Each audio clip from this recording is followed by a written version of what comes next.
ನಾನು ಕಂಡಿದ್ದು ಕನಸೆ?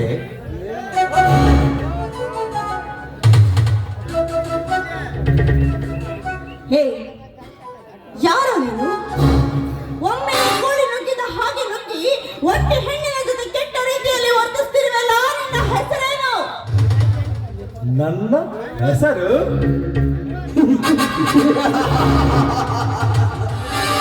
English name to earth king, Hindi ಸೇ ನಾಮ್ ಸೇ ಜಮೀನ್ ಕಾ ಅರಸ್, ಕನ್ನಡದಲ್ಲಿ ಪೃಥ್ವಿರಾಜ್ ಅಂತ.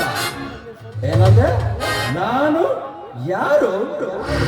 ಈ ಊರಿನ ಅದರ್ಭ ಶ್ರೀಮಂತ ಜಯರಾಜನ ಆಪ್ತ ಸ್ನೇಹಿತ. ಇನ್ನು ನಿನ್ನಂತಹ ಒಂಟಿಯಾದ ಹೆಣ್ಣಿನ ವಾಸನೆಗೆ ಮನಸೋತು ಬಂದ ರಸಿಕನ. ಅಂತೆಯೇ ವಾಸನೆ ಬೀರುತ್ತಿರುವ ನಿನ್ನಂತ ಹೆಣ್ಣಿನ ಸುಖ ಸವಿಯಲೆಂದೇ ನನ್ನ ಮನಸ್ಸು ಹುಚ್ಚನಂತೆ ಎಳೆದುಕೊಂಡು ಬಂದಿದೆ. ಅದು ತಪ್ಪಲ್ಲ ಮಿಸ್ಟರ್. ಚಪಲಕ್ಕಾಗಿ ನಾಯಿಯಂತೆ ಬಾಯಿ ತೆರೆಯಿರಲ್ಲ, ಅದು ತಪ್ಪು. ಒಂಟಿ ಹೆಣ್ಣೆಂದು ತಿಳಿದು ತಳವಿದ್ರೆ ನೋಡುವ ಜನ ಎದ್ದು ಬಂದು ಚಪ್ಪಲಿ ತಗೊಂಡು ಹೊಡೆಯುತ್ತಾರೆ. ಎಚ್ಚರ.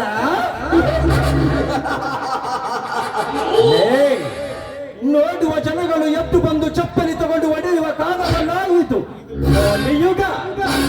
ಈ ಕಲಿಯುಗದ ಕಂಡರು ಕಾಣದ ಹಾಗೆ ನಟಿಸುವ ನರಸತ್ತನ ಮಾತುಗಳ ಕಾಲ. ಅಂದಾಗ ಎತ್ತರದ ಮಾತುಗಳಿಂದ ನನ್ನನ್ನು ಎದುರಿಸಿ ಹೋಗುತ್ತೇನೆಂದು ತಿಳಿದುಕೊಂಡಿರುವೆಯಾ? ನನ್ನ ಮೈಯಲ್ಲಿ ಉರಿಯುತ್ತಿರುವ ಪ್ರೇಮದ ವಿರಹಾಗ್ನೆಗೆ ಮತ್ತಷ್ಟು ಕಿಚ್ಚು ಹಚ್ಚಿ ಕೆಚ್ಚನೆಯಿಂದ ತುಂಬಿದ ಈ ನಿನ್ನ ಯೌವನದ ಮಡಿಲಲ್ಲಿ ಆನಂದ ಪಡಬೇಕೆನ್ನುವುದೇ ಈ ಪೃಥ್ವಿರಾಜನ ಹೆಬ್ಬಯಕೆ. ಆ ನಿನ್ನ ಹೆಬ್ಬಯಕೆಯು ಈ ಜನ್ಮದಲ್ಲಿ ಸಾಧ್ಯವಿಲ್ಲ ಮಿಸ್ಟರ್ ಪೃಥ್ವಿರಾಜ್. ನೋಡು, ಹೆಣ್ಣಂದ್ರೆ ನಿಮ್ಮಂತ ಕಾಮುಕರಿಗೆ ಕಾಮುಕದ ಆಟವ ಗೊಂಬೆ ಎಂದು ತಿಳ್ಕೊಂಡಿರುವ್ಯಾ? ಹೆಣ್ಣು ಒಲಿದರೆ ನಾರಿ, ಮುನಿದರೆ ಮಾರಿ. ಅದನ್ನರಿಯದ ಮತಿಹೀನ ಗಂಡಸೆ ಸರಿಯಚ್ಚೆ. ಕುಳಿತುಕೊಂಡು ಚುಕ್ಕಿಯನ್ನಿಟ್ಟು ರಂಗೋಲಿ ಬಿಡಿಸುವ ನಿನಗೆ ಇಷ್ಟೊಂದು ಸೊಕ್ಕಿರಬೇಕಾದರೆ ಎಂದು ನಿಂತುಕೊಂಡು ತಮ್ಮೊಡೆಯುವ ನನಗಷ್ಟಿರಬೇಡ. ಪೂರ ಸರಿಯಾಚೆ. ಕೈಗೆ ಸಿಕ್ಕ ಹಣ್ಣನ್ನು ಮೇಲಕ್ಕೆ ಎಸೆಯುವ ಬಂಡನಲ್ಲ ಈ ಪೃಥ್ವಿರಾಜ. ಸಿಕ್ಕ ಹಣ್ಣನ್ನು ಮನ ಬಂದಂತೆ ಕಚ್ಚಿ ಕಚ್ಚಿ ತಿನ್ನಬೇಕೆನ್ನುವುದೇ ಈ ಪ್ರಳಯಾಂತಕನ ಹಂಬಲದ ಹಠ. ಹಂಬಲದ ಹಠ? ಏ, ಕಚ್ಚಿ ಕಚ್ಚಿ ತಿನ್ನಲು ಇದೇನು ರೋಡಲ್ಲಿ ಬೆಳೆದ ಹಣ್ಣಲ್ವೋ? ಮಾನವಂತರ ಮನೆತನದಲ್ಲಿ ಬೆಳೆದ ಹೆಣ್ಣು. ಕಚ್ಚಿ ತಿನ್ನಲು ಬಂದ್ರೆ ನಿನ್ನ ಕಚ್ಚಿ ತಿನ್ನುವ ಹಣ್ಣುಗಳನ್ನು ಕಿತ್ತುಕೊಂಡಾರೋ ನನ್ನ ಮಾವಂದಿರು. ಹುಷಾರಾಗಿರು. ಮಾನವಂತ ಮನೆತನದ ಹೆಣ್ಣು. ಲೇ, ಮಾನವಂತ ಮನೆತನದ ಹೆಣ್ಣುಗಳೇ ಮಾಡಬಾರದ ಕೆಲಸ ಮಾಡುತ್ತಿರುವಾಗ ಇನ್ನು ನಿನ್ನದೇನು ಮಹಾ? ಮಂದಿಯಲ್ಲಿ ತಂಗಿ ಎಂದು ಕರೆದು ಮನೆಯಲ್ಲಿ ಅಂಗಿ ಕಳಚಿ ಬೆತ್ತಲೆ ಮಾಡಿ ರತಿ ಕ್ರೀಡೆಯಾಟವಾಡುವ ಬಣ್ಣ ಗಂಡಸರೆಷ್ಟಿಲ್ಲ ಈ ನಿನ್ನ ಮಾನವಂತರ ಮನೆತನದಲ್ಲಿ. ಸೋಗಿ ಮಾಡುವ ಆಸೆಗಾಗಿ ದುಡ್ಡಿದ್ದವನ ಹತ್ತಿರ ತಟ್ಟತನದಿಂದ ತನ್ನ ಶೀಲ ಮಾಡಿಕೊಂಡು ಬಂದು ಬಂಡ ರಂಡೆಯರೆಷ್ಟಿಲ್ಲ ಈ ನಿನ್ನ ಮಾನವಂತರ ಮನೆತನದಲ್ಲಿ. ಅಷ್ಟೇ ಯಾಕೆ, ನಿನ್ನಂತ ಬಣ್ಣದ ಹೆಣ್ಣುಗಳಿಗೆ ಬರುವಾಗಿ ತನ್ನ ಸರ್ವ ಆಸ್ತಿಯನ್ನೇ ಮಾರಿಕೊಂಡು ಬೀದಿ ಬಿಕಾರಿಗಳಾದ ಶ್ರೀಮಂತ ಬಂಡಸರಷ್ಟಿಲ್ಲ ಈ ನಿನ್ನ ಮಾನವಂತರ ಮನೆತನದಲ್ಲಿ. ಲೇ, ಸಾಕಾ ಎನ್ನು ಬೇಕಾ ಈ ನಿನ್ನ ಮಾನವಂತರ ಮನೆತನದ ಇತಿಹಾಸ? ನಿನ್ನ ವಿಕೃತ ಮನಸ್ಸಿನ ಹೊಲಸು ನುಡಿಗಳನ್ನು ಕೇಳಿ ನನ್ನ ಮನಸ್ಸನ್ನು ಹೊಲಸು ಮಾಡಿಕೊಳ್ಳಲಾರೆ. ಸಿಕ್ಕವರಿಗೆ ಸೆರಗು ಹಾಸುವ ಸೋಳೆ ಅಲ್ಲ ಇವಳು. ಗರತಿ ಹೆಣ್ಣು. ಗರತಿ ಹೆಣ್ಣು. ಶ್ರೀರಾಮನಂತಹ ಗಂಡ ಮನೆಯಲ್ಲಿದ್ದರೂ ಮತ್ತೊಬ್ಬ ಮಿಂಡನಿಗೆ ಸೆರಗುವಾಸಿ ಗರ್ಭವತಿಯಾಗಿ ಬಂದು ಗಂಡನಿಗೆ ಗರ್ಭ ನಿಂತಿದೆ ಎಂದು ಹೇಳಿ ಊರಿಗೆ ಊಟ ಹಾಕಿಸುವ ಸೋಗಿನ ಸೂಳೆಯರೆಷ್ಟಿಲ್ಲ ಈ ನಿನ್ನ ಗರತಿಯ ಸಮಾಜದಲ್ಲಿ.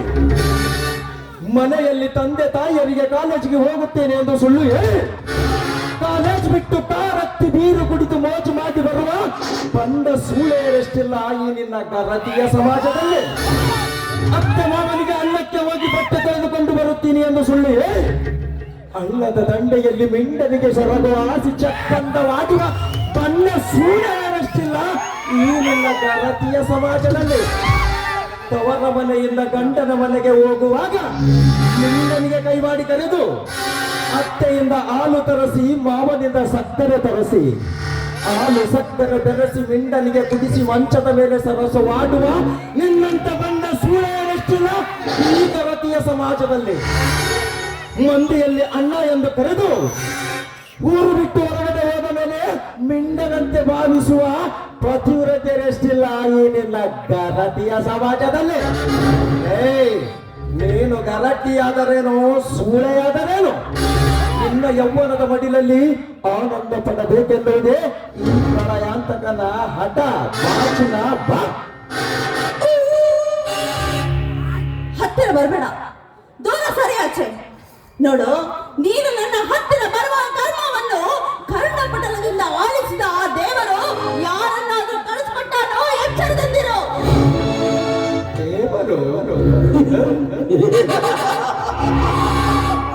ದೇವರು ಖುಷಿಯಾಗಿದ್ದಾಗ ಮಾತ್ರ ಎಂತೆಂಥವ್ರನ್ನೋ ಸೃಷ್ಟಿ ಮಾಡುತ್ತಾರೆ. ಬಟ್ ಕೋಪ ಬಂದಾಗ ಮಾತ್ರ ನನ್ನಂತ ಕಾಮುಕರನ್ನು ಸೃಷ್ಟಿ ಮಾಡುತ್ತಾನೆ. ನೋಡು ಡಾರ್ಲಿಂಗ್, ಆ ದೇವರು ಕಲಿಸಿಕೊಡುವ ಜಾಗವಿದಲ್ಲ.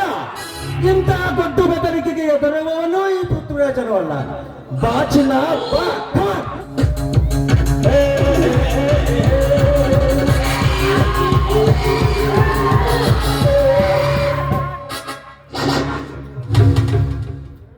ಮಿಸ್ಟರ್, ನಿನ್ನೆ ಈ ದುಶ್ಯಾಸನ ಕೃತ್ಯವನ್ನು ಅಂದು ಗಾಂಧಿ ಮಾತು ಹೇಳಿದ, ಒಂಟಿ ಹೆಣ್ಣು ಮತ್ತೆ ರಾತ್ರಿಯಲ್ಲಿ ನಡೆದುಕೊಂಡು ಬಂದರೆ ಅಂದೇ ನಮಗೆ ಸ್ವತಂತ್ರ ಸಿಕ್ಕಿತೆಂದು. ಆದರೆ ನಿಮ್ಮಂತ ಬಂಡರು ಇಟ್ಟುಕೊಂಡು ಗಾಂಧಿ ಕಣ್ಣ ಕೆಲಸದ ನುಚ್ಚುನೂರು ಮಾಡುತ್ತಿದ್ರೆ ನಿಮ್ಮಂತ ನಾಡಿಗಳು ಇಟ್ಟುಕೊಂಡು ಯಾರು ನೀನು? ನಿನ್ನ ಮಾತಿನ ಹಿತತತ್ವಗಳನ್ನು ಇಲ್ಲಿ ಹಿಂಬಾಲಿಸುವವರು ಯಾರು ಇಲ್ಲ. ಸುಮ್ಮನೆ ಹೊರಟು ಹೋಗೋ. ಇಲ್ಲದಿದ್ದರೆ ಈ ಪೃಥ್ವಿರಾಜನನ್ನು ಎದುರಾಗಿಕೊಳ್ಳುವುದು ರೊಚ್ಚಿಗೆದ್ದ ವಿಷ ಸರ್ಪ ಹಿಡಿಯುವುದು ಯಾರಾದೋ ಒಂದೇ. ರೊಚ್ಚಿಗೆದ್ದ ವಿಷ ಸರ್ಪ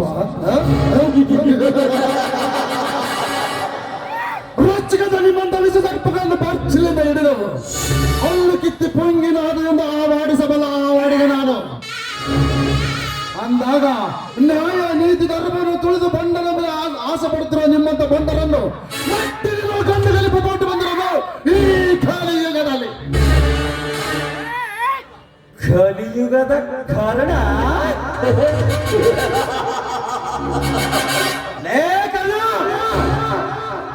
ಅಂದು ಮಹಾಭಾರತದಲ್ಲಿ ಕೌರವರನ್ನು ಗೆಲ್ಲಿಸಿಕೊಡಲಾಗದ ಕಾರಣ ಇಂದು ಈ ಕಲಿಯುಗದಲ್ಲಿ ಈ ಪೃಥ್ವಿರಾಜನ ಶೇಡಿಗೆ ಸಿಲುಕಲು ಸಿದ್ಧರಾಗಿ ಹೊಂದಿರುವ ಆ ಮಗನೇ ಸುಮ್ಮನೆ ಹೊರಟು ಹೋಗೋ. ಇಲ್ಲಿಂದ ಸೇಡಿನ ಕಿಡಿ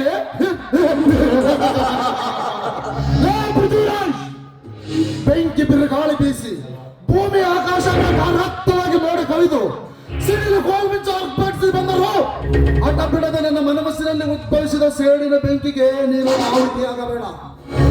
ಇದನ್ನೇನಾದರೂ ನೀನು ಅರಿಯದೆ ಮಂಗನಂತೆ ವರ್ತಿಸಿದರೆ ಕ್ಷಣಾರ್ಧದಲ್ಲಿ ಬಿಡುವುದು ನಿನ್ನ ಹೆಣ ನನ್ನ ಕೈಯಲ್ಲಿ ಅಚ್ಚರ.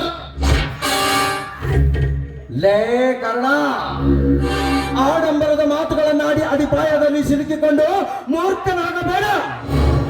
ಸುಮ್ಮನೆ ಹೊರಟು ಹೋಗು. ಹೋಗದಿದ್ದರೆ ಮತ್ತೊಮ್ಮೆ ನೋಡಿಕೊಳ್ಳುತ್ತೇನೆ ನಿನ್ನ. ಇಂದಿನ ನನ್ನ ಕಾಮದ ಜ್ವಾಲೆಗೆ ಅಡ್ಡಿಯಾಗಿರುವೆಯಲ್ಲ, ಮಾಂಡೆ.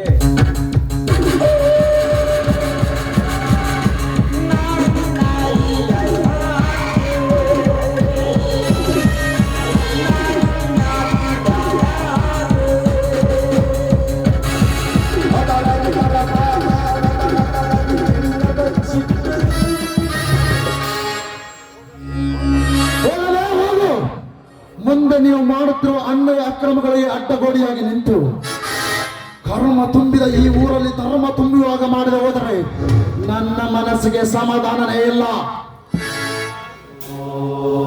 ಸರಿ, ದೇವರಾಗ ಬಂದು ನನ್ನ ಶೀಲಾ ಮಾನವನ್ನು ಕಾಪಾಡಿದ್ರಿ. ನಾನು ಯಾವಾಗ್ಲೂ ನಿಮ್ಗೆ ಚಿರಋಣಿಯಾಗಿರ್ತೇನೆ. ಇದ್ದರಮ್ಮ, ಎಲ್ಲ ದೈವ ಸಂಕಲ್ಪ. ಹೌದಮ್ಮ, ಅವನೇಕೆ ನಿನ್ನ ಮೇಲೆ ಬಲಾತ್ಕಾರಕ್ಕೆ ಆಸೆಪಟ್ಟ? ಅವನು ನಮ್ಮೂರಿನ ಆಗರ್ಭ ಶ್ರೀಮಂತನಾದ ಜನನಾಯಕ ಜಯವರ್ಧನ ಆಪ್ತ ಸ್ನೇಹಿತ. ಹೀಗೆ ನನ್ನ ಹಾಗೆ ಯಾರಾದ್ರೂ ಒಂಟಿ ಹೆಣ್ಣು ಸಿಕ್ಕಿದ್ರೆ ಅವರ ಶೀಲ ಹರಣವನ್ನು ಮಾಡಿ ಅವರ ಸಾವಿಗೆ ಕಾರಣರಾಗ್ತಾರೆ. ಮತ್ತೆ ಹಣ ಮತ್ತು ರಾಜಕೀಯ ಬಲದಿಂದ ಹೊರಗೆ ಬರ್ತಾರೆ. ಇವತ್ತು ದುರದೃಷ್ಟ, ಈ ಕಾಮಕನ ಕಣ್ಣಿಗೆ ನಾನು ಬಿದ್ದೆ.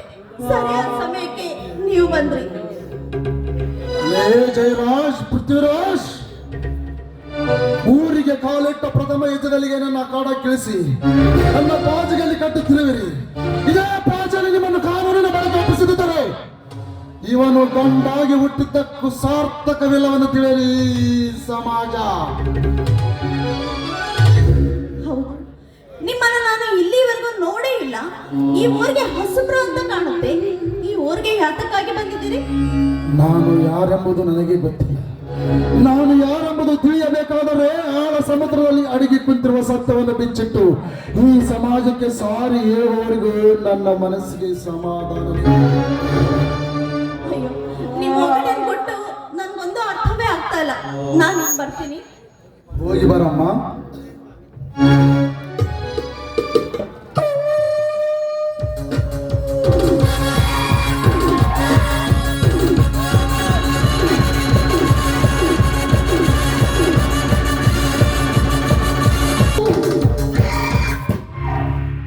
ಅರ್ಥ ಅನರ್ಥಗಳ ಮಧ್ಯೆ ವ್ಯರ್ಥ ಸಮಯ ಉಪಯೋಗಿಸಿಕೊಂಡು ಸಮಯ ನೋಡಿ ಸಾರ್ಥಕ ವಿಚಾರವನ್ನು ಸಮಾಜಕ್ಕೆ ಸಾರಿ ಹೇಳುವವರೆಗೂ ನನ್ನ ಮನಸ್ಸಿಗೆ ಸಮಾಧಾನ.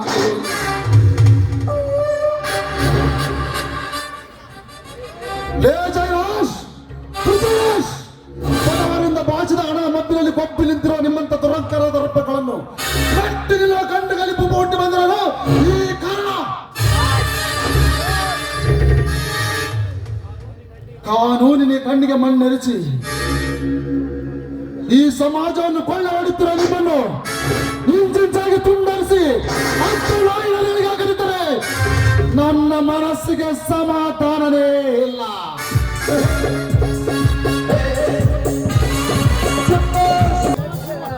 ಏನಿದು ಅಣ್ಣ ಹಾಗೂ ಗಂಗಾ ಬರ್ತೀನಿ ಅಂತ ಹೇಳಿದ್ರು, ಇನ್ನೂ ಇಷ್ಟೊತ್ತಾದ್ರೆ ಯಾಕೆ ಬರಲಿಲ್ಲ? ಇರ್ಲಿ ಕಡೆ, ಇದೊಂದು ಸ್ವಲ್ಪ ಒಟ್ಟಾಕ್ಬಿಡೋಣ, ಅಷ್ಟೊತ್ತಿಗೆ ಬಂದು ಬರ್ಬೋದು.